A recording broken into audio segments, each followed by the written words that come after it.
का समय नहीं है। आप लोग जो खुल के आप आगे आए, हम भी आपके साथ लेकर, क्योंकि ये एराडिकेट करना बोले तो हैदराबाद शहर में ज़्यादा से ज़्यादा केसेस यहाँ ही हो रहे हैं। हैदराबाद शहर में जितने सारे इलेक्टेड रिप्रेजेंटेटिव है, सबके साथ लेकर मैं आगे चलना है। आपका भी मदद मैं ज़रूरी लेता हूँ। मेरे ऑफिसरों को भी मैं बोल देता हूँ कि आपसे अगर कुछ भी मदद ज़रूर पड़े, कोई बंदा उधर के इधर के कहीं के रहा तो, आप लोगों का जान पहचान कभी रहा तो पुलिस हवाला करने के लिए आपका भी हम मदद ले लेंगे।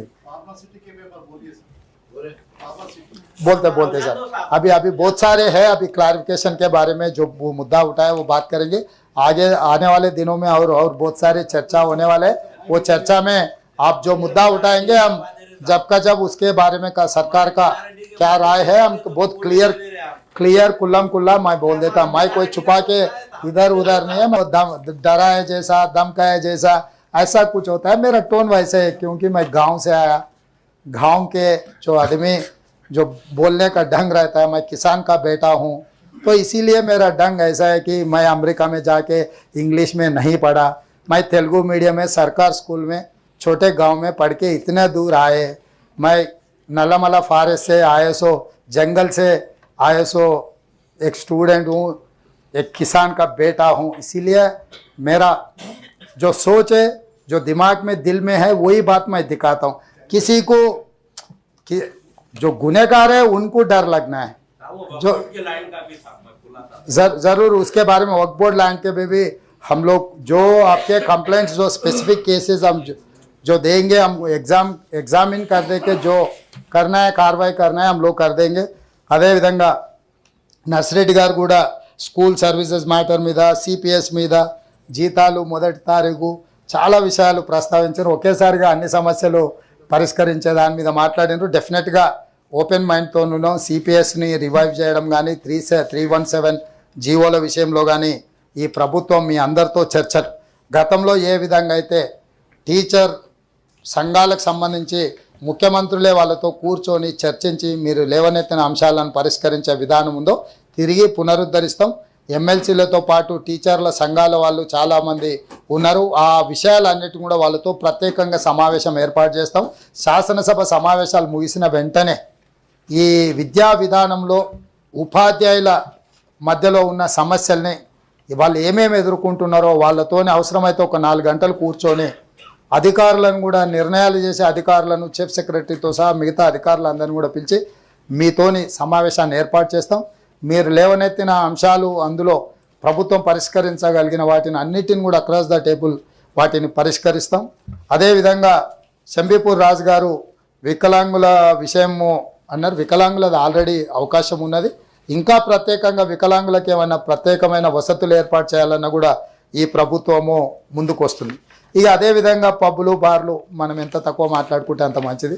ఎందుకంటే గత ప్రభుత్వం ఇచ్చిన అనుమతులు వాళ్ళు పెట్టిన పాపాల పుట్టనే మన నెత్తి మీద పెట్టారు. డెఫినెట్గా ఆల్రెడీ బార్లు, పబ్బుల మీద ఆదేశాలు ఇవ్వడం జరిగింది. వాటి మీద ఏ రకంగా చర్యలు తీసుకోవాలనో చట్ట పరిధిలో డెఫినెట్గా వాటి మీద కూడా చర్యలు తీసుకుంటాం.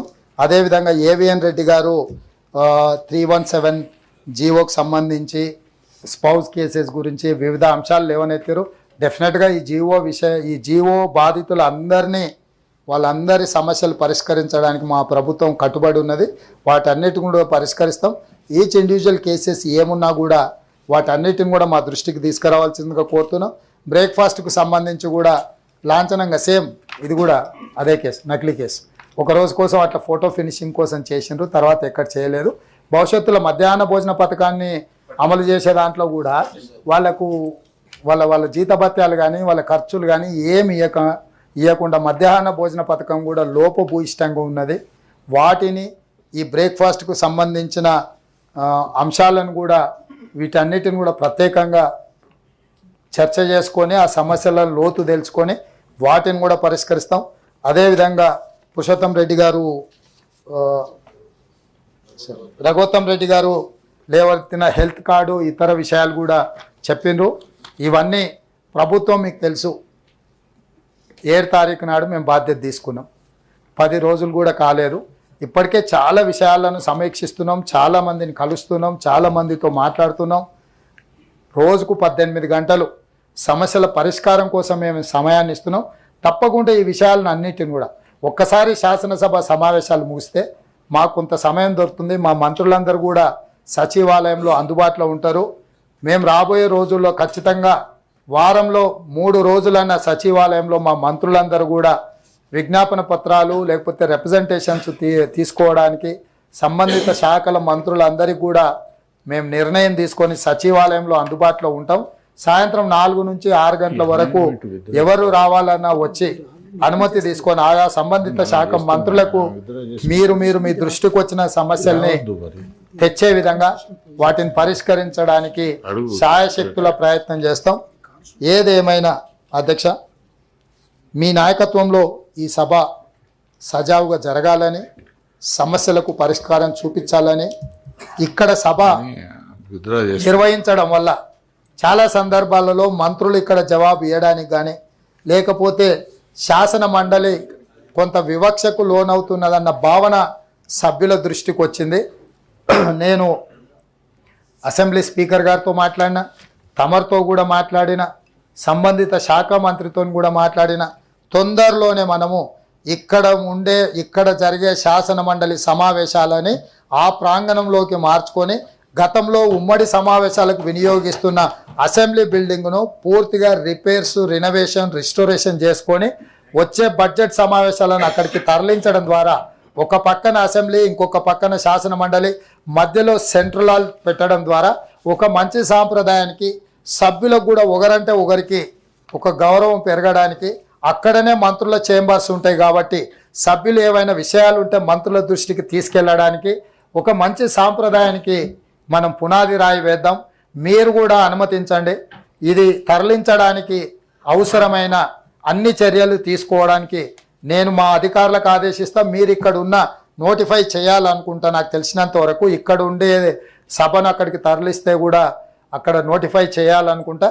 దాంట్లో పూర్తిగా మా సభ్యులందరూ కూడా అక్కడికి తరలించడానికి ప్రభుత్వంగా మేము నిర్ణయం తీసుకున్నాము.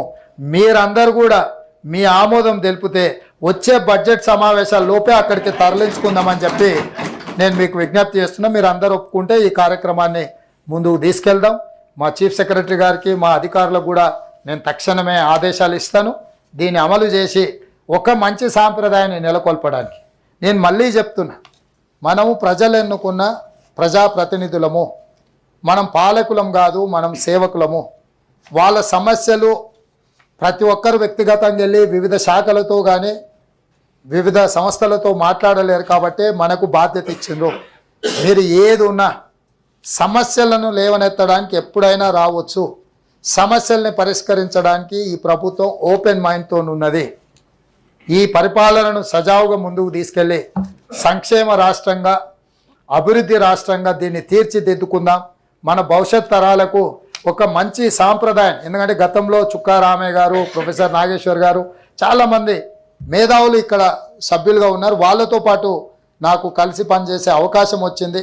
నేను మొట్టమొదట ఈ సభలకే వచ్చిన.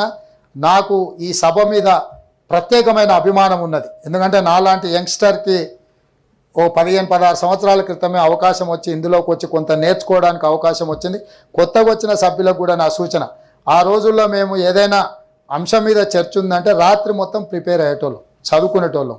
ఒక్కోసారి నేను ఈ సభకు వచ్చేటప్పుడు ఉదయం డైరెక్ట్గా రాత్రంతా చదువుకొని డైరెక్ట్గా తయారై 1 నిమిషం కూడా నిద్రపోకుండా ప్రిపేర్ అయ్యి డేటా కలెక్ట్ చేసి అంశాలను తీసుకొచ్చి ఇక్కడ ఉండి ప్రభుత్వాన్ని ఇరుకున పెట్టడమే కాకుండా ప్రజలకు సహాయం అందించే విధంగా చర్చలలో మేము పాల్గొన్నాం. ఆ అనుభవమే ఈరోజు నాకు చాలా అంశాలలో ఉపయోగపడ్డది. నేను కూడా సభ్యులకు మీరు లేవనెత్తే అంశాలకు తప్పకుండా చైర్మన్ గారు మీకు అవకాశం ఇస్తారు. మనం పొలిటికల్ యాంగిల్లో మాట్లాడితే చైర్మన్ గారు అయినా సమయం ఇవ్వలేరు. మాకైనా మేము జవాబుదారీతనంతో మీకు సమాధానాలు ఇస్తాము. ఆ విధంగా ఒకరికొకరు సహకరించుకొని ఒక మంచి సాంప్రదాయాన్ని ఈ శాసన మండలి ద్వారా, ఎందుకంటే ఇది పెద్దల సభ, మనకు వయసు తక్కువ ఉన్నా లేకపోతే అనుకోకుండా మనకు అవకాశాలు వచ్చినా దీన్ని సద్వినియోగం చేసుకోవడం ద్వారా రాజకీయ పరిణతిని ప్రదర్శించాల్సిన బాధ్యత మన అందరి మీద ఉన్నది. మా ప్రభుత్వం ఆ దిశగా సహకారం అందిస్తుంది, ముందుకు వెళ్తుందని తెలియజేస్తూ సెలవు తీసుకుంటాను. గౌరవ ముఖ్యమంత్రి గారు శాసన పరిషత్తు పాత అసెంబ్లీ భవనాల్లోకి మార్చాలనేటువంటి నిర్ణయం గతంలోనే కూడా ఒకసారి మనం తీర్మానం కూడా చేసినాము. కాబట్టి మనందరి యొక్క ఆమోదంతోనే వచ్చే బడ్జెట్ సమావేశాల లోపల అక్కడ మార్చడానికి అటు శాసనసభాపతి, నన్ను, ఎల్ఏ మినిస్టర్ శ్రీధర్ బాబు గారిని, R&B మినిస్టర్ గారిని కూడా కూర్చొని దానికి కావాల్సినటువంటి రిపేర్లు అవన్నిటికీ కావాల్సిన డబ్బులు వెంటనే విడుదల చేయడానికి కూడా వారు ఆదేశించినారు. వారికి ప్రత్యేకంగా ఈ సభ తరఫున ధన్యవాదాలు తెలియజేస్తున్నాను. There are 3 amendments moved by the Shrimati Kalvakuntla Kavitha garu to the motion of thanks and governor address. They are before the house. వారికి నేను రిక్వెస్ట్ చేస్తే వారు విత్డ్రా చేసుకుంటా అని చెప్పారు.